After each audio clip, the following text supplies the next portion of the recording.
नमस्कार विद्यार्थी मित्रांनो. नवी दिशा अकॅडमी या युट्यूब चॅनल आपल्या सर्वांचं स्वागत आहे. विद्यार्थी मित्रांनो, ज्या विद्यार्थ्यांनी एसएससी जीडी ची लेखी परीक्षा दिलेली आहे, तर SSC GD physical admit card 2024 तर जे फिजिकल होणार आहे त्याच्या ऍडमिट कार्डची वाट आपण पाहत आहात. घोषणेची तारीख, पीईटी आणि पीएचटीचा तपशील आज आपल्याला या व्हिडिओमध्ये बघायचा आहे. तर विद्यार्थी मित्रांनो, जुलै ऑगस्ट 2024 मध्ये पीएचटी आणि पीईटी येत असल्याने एसएससी जीडी उमेदवार ज्यांनी लेखी परीक्षा दिली आहे ते एसएससी जीडी शारीरिक प्रवेश पत्र 2024 ची आतुरतेने वाट बघत आहे. तर मग आता पीईटी म्हणजेच मराठीमध्ये शारीरिक सहनशीलता चाचणी, त्याच्यानंतर पीएचटी म्हणजे शारीरिक मानक चाचणी, अशा दोन टेस्ट होत असतात. तर पीईटी आणि पीएचटी साठी प्रवेश पत्र फक्त सीबीई परीक्षा उत्तीर्ण झालेल्या उमेदवारांना दिले जाईल.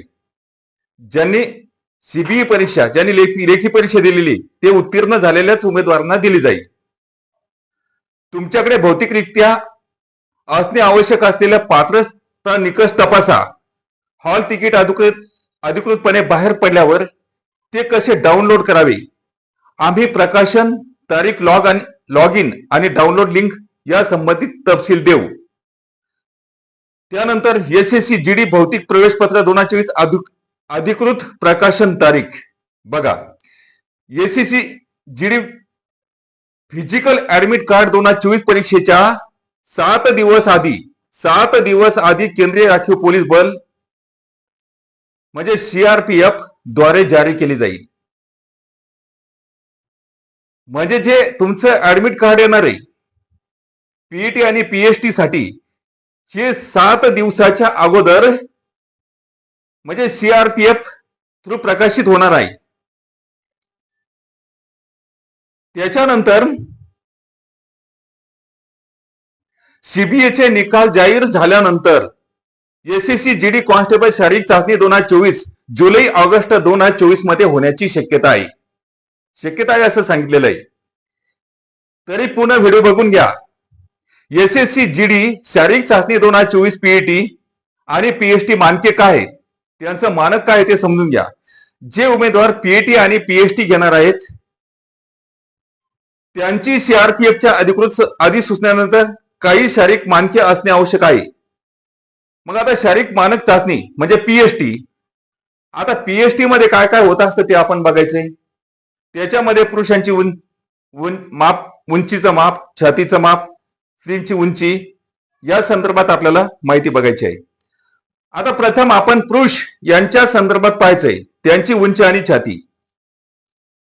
पुरुषांची उंची सामान्यतः एसएससी जीडी साठी, मग आता एससी आणि ओबीसी साठी 170 सेंटीमीटर आहे. उंची किती आहे कोणासाठी? एससी आणि ओबीसी साठी 170 सेंटीमीटर आहे.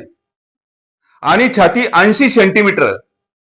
छाती किती पाहिजे? 80 सेंटीमीटर प्लस 5 सेंटीमीटर म्हणजे 80, न फुगवता 80 सेंटीमीटर आणि फुगून 85 सेंटीमीटर असा त्याचा अर्थ आहे. अनुसूचित जमाती म्हणजे एसटी शेड्यूल ट्राईब साठी काय आहे पहा. अनुसूचित जमातीसाठी म्हणजे एसटी साठी 162 सेंटीमीटर म्हणजे 162.5 सेंटीमीटर उंची पाहिजे. छाती किती लागेल एसटी साठी?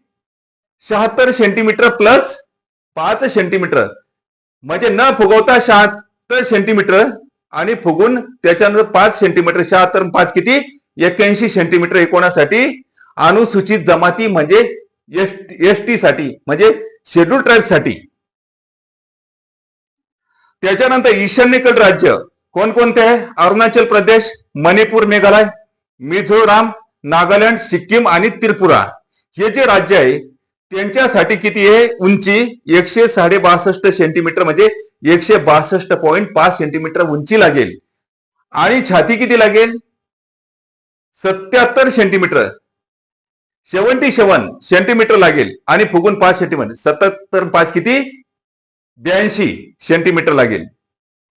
त्याचप्रमाणे गडवाली, कुमाऊनी, डोगरा, मराठा आणि आसाम, हिमाचल प्रदेश, जम्मू आणि काश्मीर उमेदवारासाठी उंची लागल 165 सेंटीमीटर. उंची किती? 165 सेंटीमीटर. आणि छाती 78 सेंटीमीटर प्लस 5 सेंटीमीटर. न फुगवता 78 सेंटीमीटर आणि फुगून 5. 78 5 किती? 83 सेंटीमीटर. म्हणजे फुगून 83 सेंटीमीटर लागेल. आता स्त्रीच्या उंचीचं माप छाती घेत नाही. स्त्रीच्या उंचीचं माप आहे सामान्यतः एससी आणि ओबीसी साठी 157 सेंटीमीटर.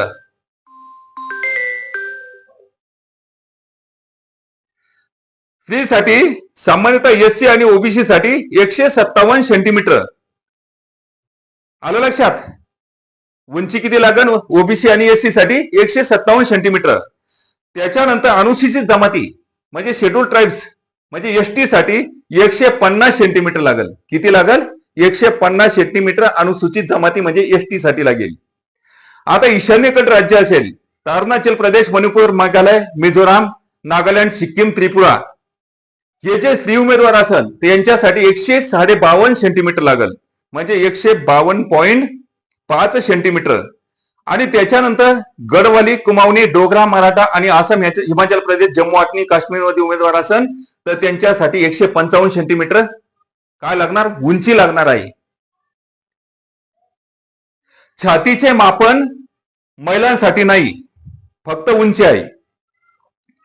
आता SSC GD physical admit card 2024 कसे डाउनलोड करावे या संदर्भात माहिती बघायची आहे. 1 नंबर, अधिकृत साईटला भेट द्या. भरती पृष्ठाच्या घोषणा विभागात तुम्हाला SSC GD physical admit card 2024 वर क्लिक करावे लागेल. तुम्हाला प्रवेश पत्रासाठी वेबसाईट मुख्य पृष्ठावर हायलाइट केलेली लिंक देखील मिळेल. तुमचा लॉग इन तपशील एंटर करा. लॉग इन तपशील काही नमुना तुमची नोंदणी क्रमांक आणि DOB आहे म्हणजे डेट ऑफ बर्थ. उमेदवाराची प्रवेश पत्रे प्रदर्शित केली जातील ते डाउनलोड करा आणि तुमच्या संदर्भात जतन करा.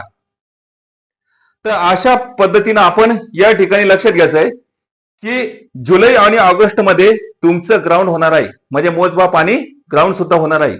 त्याच्यामुळे विद्यार्थ्यांना कमीत कमी तुम्हाला एससीसी जीडी साठी 5 किलोमीटरची रनिंग आहे. 24 मिनिटाच्या अगोदर टाइम आहे तर त्याच्यासाठी 2 टाइम प्रॅक्टिस करा. कमीत कमी सकाळी 5-6 किलोमीटर हळूहळू का होईना पळा म्हणजे रनिंग करा आणि संध्याकाळी 2.5-3 किलोमीटर करा. इतकं जरी समजा तुम्ही व्यवस्थितरित्या दररोज प्रॅक्टिस केली तर तुम्हाला 5 किलोमीटर पासून कोणी रोखू शकत नाही. हे लक्षात घ्यायचंय. वन खात्यामध्ये 17 मिनिटाचा टाइम आहे आउट ऑफ साठी. तर तुम्हाला किती आउट ऑफ टाइम? 5 किलोमीटर 24 मिनिटाच्या आत आहे. तर त्याच्यामुळे तुम्ही प्रॅक्टिस दररोज 2 टाइम करा आणि यशस्वी व्हा. आता हा मोका आलेला आहे, सोडू नका. पाऊस जरी चालू असेल तर सकाळी रनिंगला जा. पाऊस जास्त असेल एकदम तर दुपारी रनिंगला जा. पण जर पाऊस नसेल तर सकाळ आणि संध्याकाळ हा तुमचा रनिंगचा टाइम ठेवा. छाती सुद्धा कमी पडायला नको याची सुद्धा काळजी घ्या आणि आपली प्रॅक्टिस जारी ठेवा की त्याच्यामुळे तुम्हाला ग्राउंड मध्ये तुम्ही मागे पडायला नको. तर विद्यार्थी मित्रांनो, आज इतकंच. या ठिकाणी थांबूया. भेटूया नेक्स्ट व्हिडिओ मध्ये. धन्यवाद.